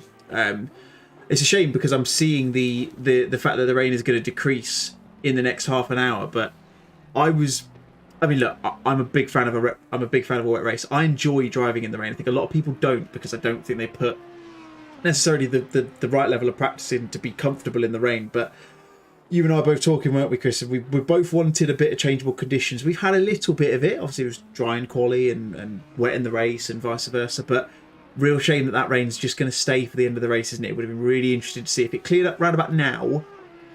Maybe we would have seen some people go on to dries, and that would have really kind of thrown a cat amongst the pigeons at the back end of the race. But yeah, I'd have definitely enjoyed a weather change of some sort here. A weather change other than heavier rain, as Mark is saying, because he's talking to his guys about what's going on the track. So it is actually getting heavier. It doesn't necessarily look like it as much on the broadcast, really, but yeah, it's getting slippery out there. So it's just getting more challenging. And, in the beginning of the race, we may have had a little bit of trouble with what we were, assuming might be a little bit of ethics going on. But realistically, they qualified and it was dry. And then they got on the track afterwards after practicing and qualifying for that amount of time, kind of knowing what their line was, and it was wet. So I don't know about you, but when I race, sometimes I am programmed to do the same thing over and over again because it's, you're just in repeat. So you get into a situation where the weather changes and you're like, oh yeah, I have to remind myself, change your pace, change your braking points, change what you're doing, because you can't just turn yourself into loop mode and continue on. Absolutely. I think you absolutely. I think the term I would probably say is it's muscle memory, isn't it? Because you just get so used to hitting the same braking points, getting on the accelerator at the same time, putting the same amount of steering input in, and all this sort of stuff. And you're absolutely right. I think just see. I don't know. I was gonna say, got a little yellow flag for Mike there. This stream's gone a little bit strange for some reason. I don't know why. It only seems to be Marcus Hagel who I'm getting a non-stuttery pitch for, which is very frustrating. But yeah, it's you're absolutely right. It's so difficult. Not so much, I guess, when you're going from one set of conditions to another, but more so when you're, in a race, sorry, let me just confirm. But going from what these guys have done, like you said, Chris, where you've gone from dry and qualifying, you've got no fuel on board, so you're going to be naturally braking later, getting on the power earlier, turning at different times, things like that. Going into a wet race is not easy, especially with full fuel on board. So credit, as Mark has mentioned in the chat, PSI's drop in, tyre temps, different tough conditions. I completely agree. Everyone's doing a fantastic job, and yes, we've lost a handful of people throughout the race, which is obviously not ideal. We don't want to see that wherever we can, but credit to those who've stuck to it, and they're going to be getting some really solid points as a result. So yeah, more credit to them. Yeah, exactly. The points will speak for themselves at the end. It'll be very nice. Absolutely. So we've got 12 minutes left. Carl Wright has really kind of had it his own way. To be quite honest, of course, a little bit of pressure from Marcus Hagel at the top of the race, is the man you can see on picture at the moment. Once that incident happened, of course, going through Lake Com, we had a handful of the real kind of front runners get picked up in that, which is a bit unfortunate, but that's given Kyle the chance to really kind of just stretch his legs and just manage the gap, and he's done a fantastic job of that, as we can see, illustrated by the fact that he's got a 16.5 second gap to Ben Brown, who sits in second place.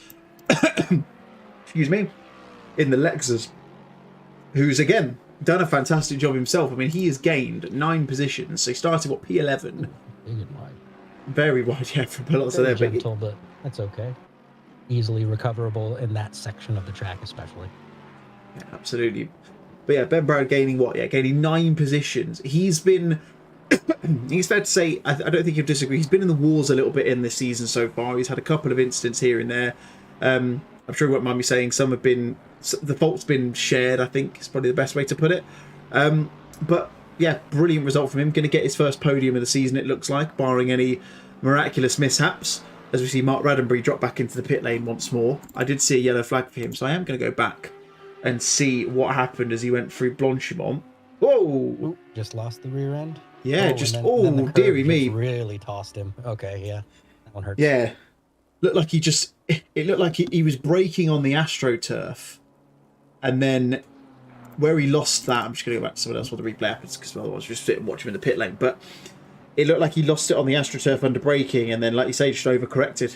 And Mark Raddenbury meet Barry R, I think is the term that all the cool kids use. Which I'll be honest, I'm never going to say again, because I felt awful saying it, let alone people having to hear it themselves. Okay, it's permanently on the internet now, so you will never live it down. I was going to say, it's never going anywhere. Back to... Click that, please. They will, trust me, they will. 100%. Now, I'm looking at Carlo Durazio on the screen at the moment. Again, he's just put in the fastest lap of the race, 2:35.1. Next quickest was Carl Wright, so he had the fast lap for a little while. Oh, let's just forget turns and go straight. That is not... Excuse me. That was a massive cut there. Though that's the kind of cut that I wish I could take, and every once in a while I'm like, yeah, let's just go for it anyway. I don't know. We got a little incident up here for just what looks like just losing the back end again. The traction control kind of let it roll, and you know that car is a bit of a boat. So if it starts to get a little squirrely, it's gonna go. Absolutely, and thank you so much for filling there while I nearly died having a coughing fit. Complete disclosure, you know this, Chris, but I have got some popcorn. Apparently, it's National Popcorn Day today, so I went Probably up to the cinema. Worst possible snack to eat while you're commentating. I'll be honest. It was because I tried to say something and inhaled the worst possible bit, and that's hence the coughing fit. What I was going to say is that Carlo Durazio was he's been closing, and like I say, he's got the fast lap race car. I've got tears streaming on my face as well. And that little moment you mentioned about the Bentley was actually Paul Hayhoe losing third position. It's not updated on the timing tower yet because I think it will as they go through the next couple of corners as he exits sector 2. But that's, again, look, it's not going to change anything in the class positions, but that's a big scalp for Carlo. And of course, he was one of those drivers, wasn't he, who got caught up in that incident at the start. To come back to third place is mad. That is massive, yes. And then, you know, there's a part of me that can feel the driver's frustrations and I don't want to say failures because it's not a failure, but you know what I mean. Like the overall just sorrow that you experience when you make a mistake like that, because like you said, he has been having an amazing race, and then he just makes a small mistake, and then like all of the air just gets deflated out of your body from everything you've just done, because you're like, couldn't it be perfect? Come on. It never is perfect. You and I have probably raced enough to know that no race is ever perfect. There's always one little mistake. I remember the worst one I did was actually a race more recently where I'd managed the perfect strategy. I'd gone from 5th into 1st through the pit stop phase. I was looking comfortable as anything for the win. And Brands Hatch, I had 3 track limit warnings. I should have been keeping it calm. Went wide and got a drive through with about 10 minutes left of the race. Oh, that is heartbreaking. Yeah, you almost want to just stop at your box and go, no. I really didn't want to carry on, but I had people in the chat when we were doing the race saying, "Look, you can't just give up now." You gotta keep thinking going. back to it, keep going. I know. Thinking back to it, it was probably the result that lost me that championship. Looking back. Oof. Which just adds a little bit of extra pain to the situation. On that moment for you then. Yeah, I'm over it now. It's fine. It's happened. It's one of them. Like, if it's not gonna go your way, it's not gonna go your way, isn't it? But I just remember thinking about it at the time and thinking, like of all the things that could have happened, it was the worst possible moment. Like, it was just awful. I remember I was screaming in frustration at what had happened, and it's just proof that the perfect race is so hard to come by. We got Mark Robinson saying the JPS Honda is gorgeous in all caps there. But you know what? I wasn't going to say anything, but it does kind of give me Rich Energy vibes a little bit. It does, yeah. I'm never going to see it in the same light again, but it actually does.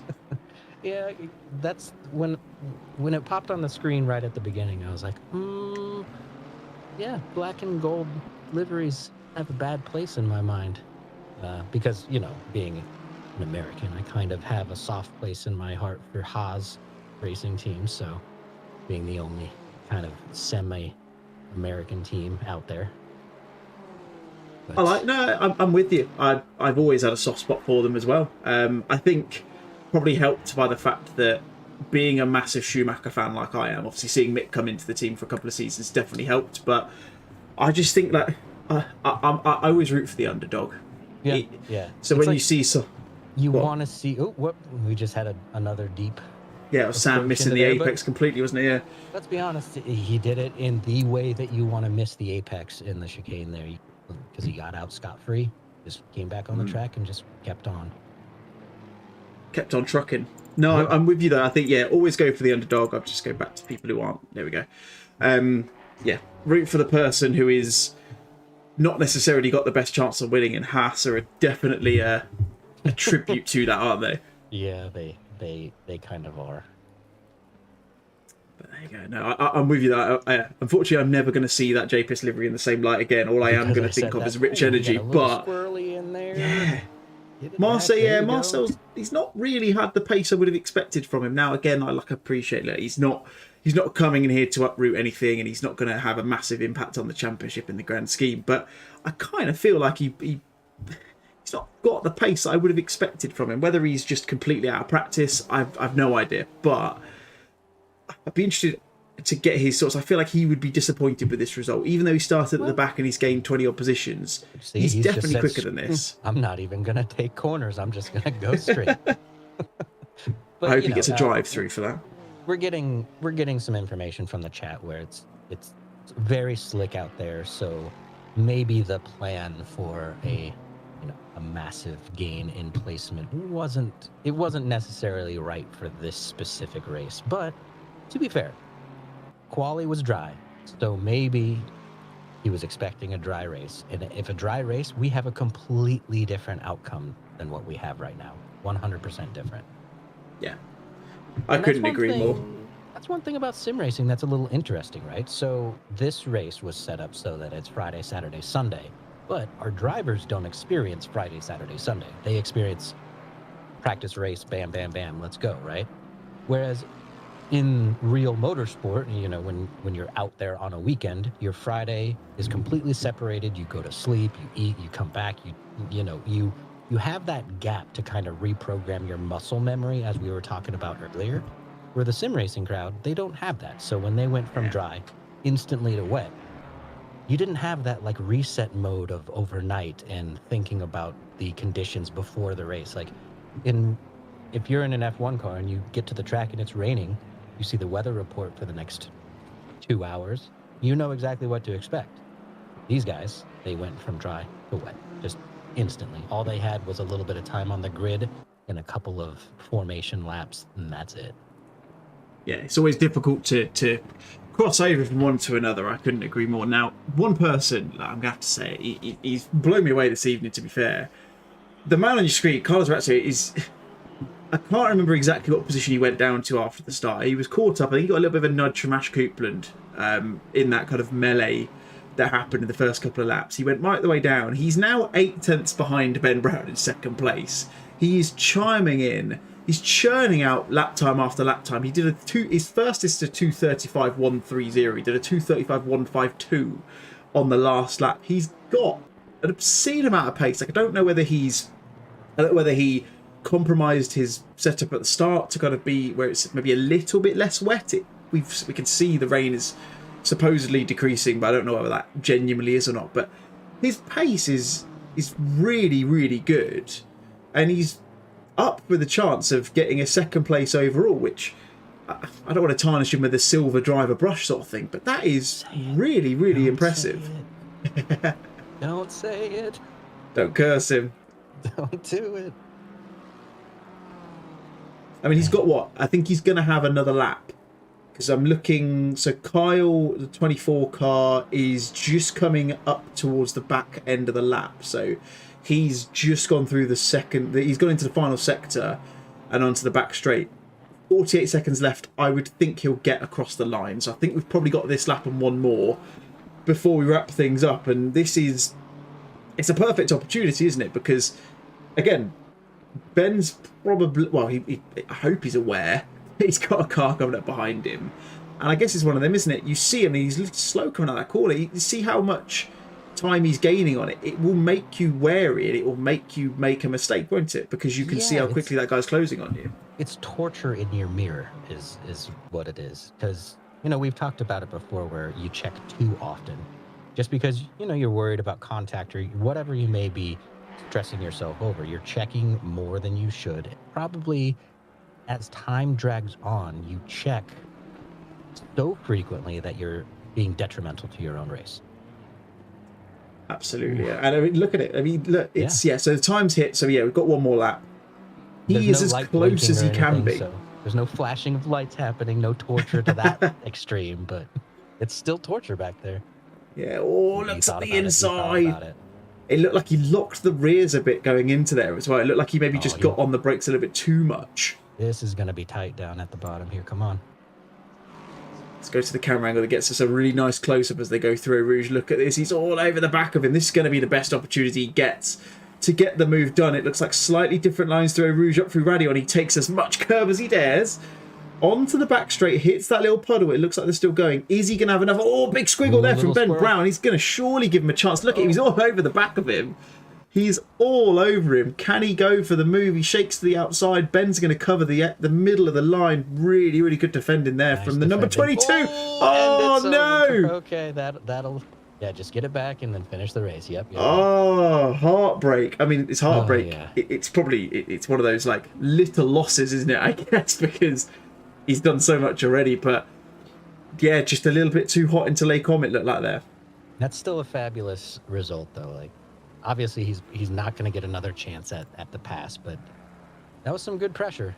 That was some very, very good pressure. It just pushed the car a little bit past its limit and couldn't make it happen. Yeah, a little bit too far. Couldn't bring it back, which is a shame because, again, he's done a fantastic job in this race and deserved, I would say, a fist at getting that P2, which you get a good chance to do. But like I say, when it's not going to be, it's not going to be. But for this guy, I mean, look, he's, as I said before, he hasn't put a foot wrong. Kyle has been untouchable in this particular round. He took the triple header of wins in Brands Hatch a couple of weeks ago. He took the 3 from 3 after heartbreak for Tim Costa at the end of the final round on that one. If you haven't seen it, go back and watch it. It is honestly one of the most depressing things I think I've ever seen, but also the most eventful I've seen as well. But as he comes into the bus stop for one final time, Kyle Wright is going to take your victory here in round 4. Season number 6 of the Positive Perception GT Championship at Spa Shop. He's coming across the line, does a little bit of a swiggle as he comes across the line. Great result for Kyle. That puts him officially, you would say, in the driving seat for this championship as we go into the final couple of rounds over the next 4 weeks. Ben Brown, it looks like, barring any miraculous mistakes here, is going to take P2 on the road and P2 in the pro class. A fantastic result for the number 22 Onid Racing Machine, with Carlo Dorazio, my driver of the day personally, coming home in P3. Paul Hayhoe in the slip and grip Bentley, the number 55 machine, comes home in P4, with Marcus Hagel, again, recovery drive, very well done from him, brings it home in P5. Second place in the silver class, he comes into the bus stop, is going to be Dino Pukanovic, and then Marcel Stange, Chris Rock, Peter Phillips and Ollie Giel round out your top 10. I think, I mean, look, I'm gonna ask you this outright, Chris. I think as far as, look, I mean, like I say, you've obviously watched the race from Brands before, maybe not as eventful, and I think probably we could attribute a little bit of that to the weather. But as a first race from Positive Perception Commentary, what were your kind of initial thoughts as we wrap this thing up after this race is finished? I enjoyed it a lot. I think a little bit of drama in the beginning is actually healthy for a race. It kind of puts the drivers on edge, and also, you know, the audience and the commentators on edge a little bit, because you know that anything can happen from that point forward. Like we already talked about, I kind of wish that the weather would have cleared up a little bit so we could have seen some of the drivers' best pace possible. But other than that, yeah, it's been a fabulous race. I really enjoyed this one. It's raining so hard now, it almost looks like snow in some of the camera. It's yeah, like I say, it's weird because it's been telling us for the last, I think, 20 minutes that the rain is meant to be subsiding, but it definitely doesn't look any different. I mean, no. the track status is wet, but I mean that would have stayed there forever anyway, to be quite honest. So I don't think we'd have seen any huge amount of change there. But there you go. Another round is in the books. I'm sorry to Sandro Bosch, but I don't think we need to watch him finish this race in the nicest way possible. Yeah, another round is in the books. So we're 4 from 6 now, so 2 more to go. Now I do have someone waiting into the waiting room. It is our race winner from this evening, so I'm going to have a chat with him. But first and foremost, I have noticed that Mr. Posper himself, Mark Randenbury, has joined us in the chat. Mark, it's not really gone your way tonight, has it? Let's be honest. I'll be honest. After the first massive big off, I almost just dived out. I don't go well at Spa, as you well know. It's not a track I gel with, and tonight has just made it even worse. I know you though, and I said this to Chris during the broadcast. You'll be telling yourself, as you tell everyone else, just finish the race because you know you're going to get points. Is that what you were thinking? At one point, no, I actually came into this broadcast channel and I heard you guys talking about it. I was like, oh. See, now someone's mentioned it, you feel like you have to finish. Yeah, I know what you mean. Yeah, basically. So yeah, but hey, I survived in the end. The Audi in the wet here is, for me, I can't drive it. Basically. Yeah, but look, we're heading to your personal favourite the next round, aren't we? You love a bit of Bathurst. Absolutely are. Bathurst, the only track on the entire calendar that I know every corner name. I think you're the only one who does. I certainly don't. Although I do know that I think the standard track map is wrong, if I'm not mistaken. I think that I'm pretty sure the names are wrong on a couple of the corners at the start of the lap, but I could be completely making things up. But look, 2 races of that one, double chance for things to go well. Hopefully for you, I hope it's not a double chance for things to go particularly wrong. But how's the season been for you as a whole? Whether it's from an admin side or the racing side, like what's been your kind of highlight so far this season? I mean, my highlight was, I guess, having reserves. When we started as a league, we didn't have reserves. You know, we barely filled a grid. I got excited when we had to increase the server size from 32 drivers to 64. So to have the initial sign-ups hit, I think we got up to about 70 drivers in the end. It was insane. And it's great to see that we've still got the majority of those drivers still going. And I think it's just going to keep going, hopefully. You know, we're just going to keep seeing these amazing numbers, and people are going to keep coming back, because I think we run a decent league. We have a good setup in place with the stewarding, the streaming, and the liveries. Well, I mean, I don't think I could put it better myself. You can try. I could try. I don't think I'll be successful. So what we'll do is let's bring in someone else into the chat. We'll bring in the race winner. I mean, I feel like race winner isn't enough of a superlative to kind of sign off that race. Kyle, you, to put it bluntly, you smashed that, didn't you? You were untouchable. I mean, was it boring for you? Because it felt like no one was on your pace for that race. I mean, I was still pushing it every lap, so I kept it somewhat interesting for me. There was a couple of times where I nearly lost the rear end, but no, I had a lot of fun just doing the laps. I mean, yeah, look, it was relative. I mean, in fact, let's cast our mind back a minute, because Chris and I were obviously watching the qualifying session. Chris made a really good point that I definitely don't adhere to, which is you probably want to save your best qualifying lap to the end. At what point did you realise that you were potentially going to be putting that on pole? Because I'm pretty sure you gained a couple of tenths through the final couple of corners, didn't you? Yes, so I gained, there was 4 tenths up coming before the bus stop, but on my previous lap I got blocked coming into the bus stop, so I knew there was a lot of time there. So I knew that as long as I got it clean, then I would get it on pole. I didn't expect it to be that close. Well, I knew it was going to be close, but I didn't think it was going to be, what was it, 0.002 the gap. But no, I didn't think I was going to be on pole. I thought I was going to be a very close second, but just got it done in the bus stop. Yeah, and I mean, I think pole was probably the best thing you could have done. Obviously, I don't know how much you saw of what happened through the first couple of corners behind you, but you managed to avoid it. And yeah, I mean, the rain didn't really seem to hinder you too much. I mean, what were you thinking when you saw that rain first and foremost? You obviously flipped over into the race server. What was your immediate thoughts like when you saw that rain coming down? Can't swear on stream, can I? It was no. I thought, well, that's it. That's race over, because the Audi's very slow in the wet. I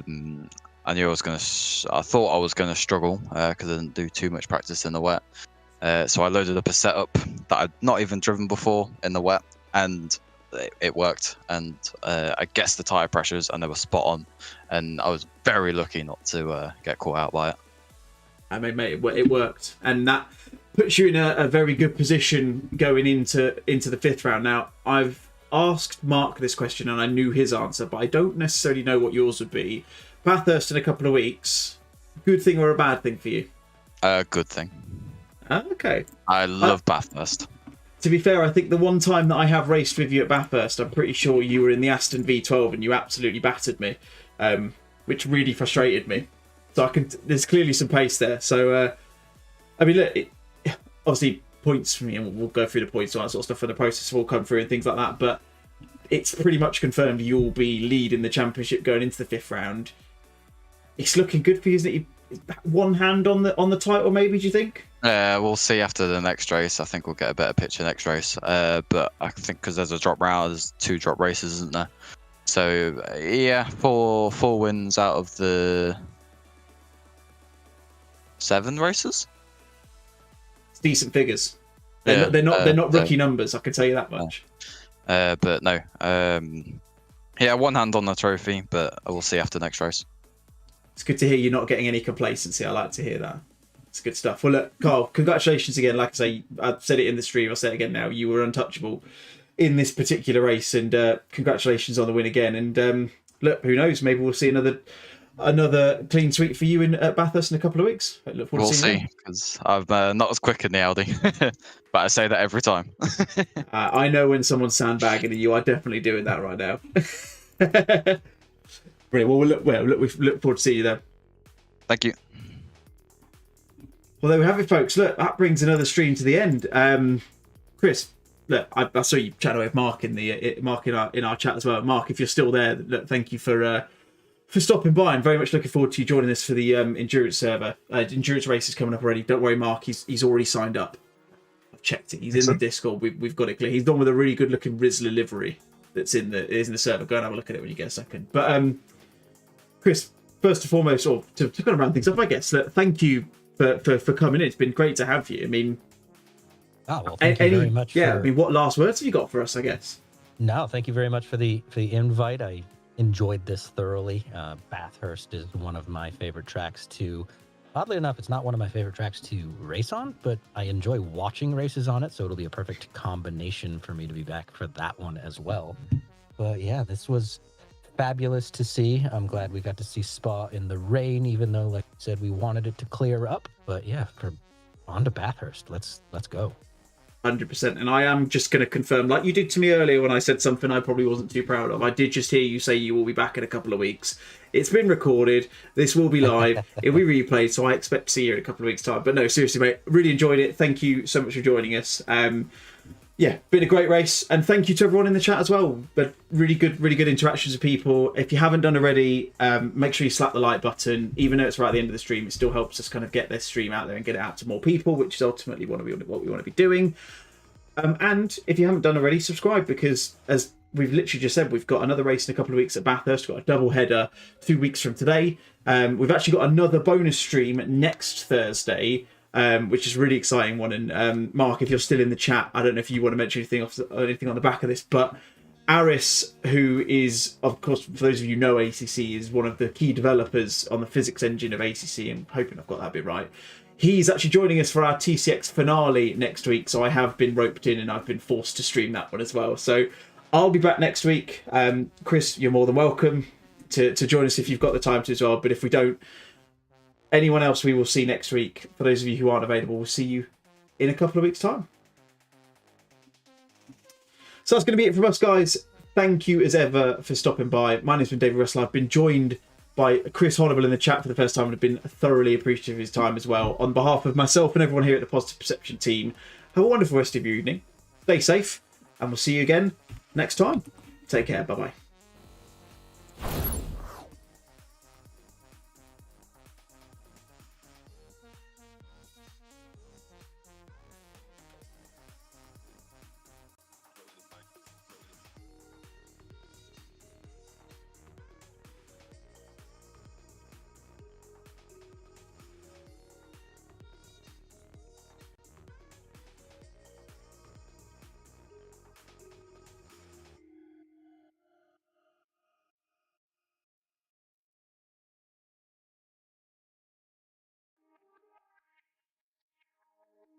I watch as the fire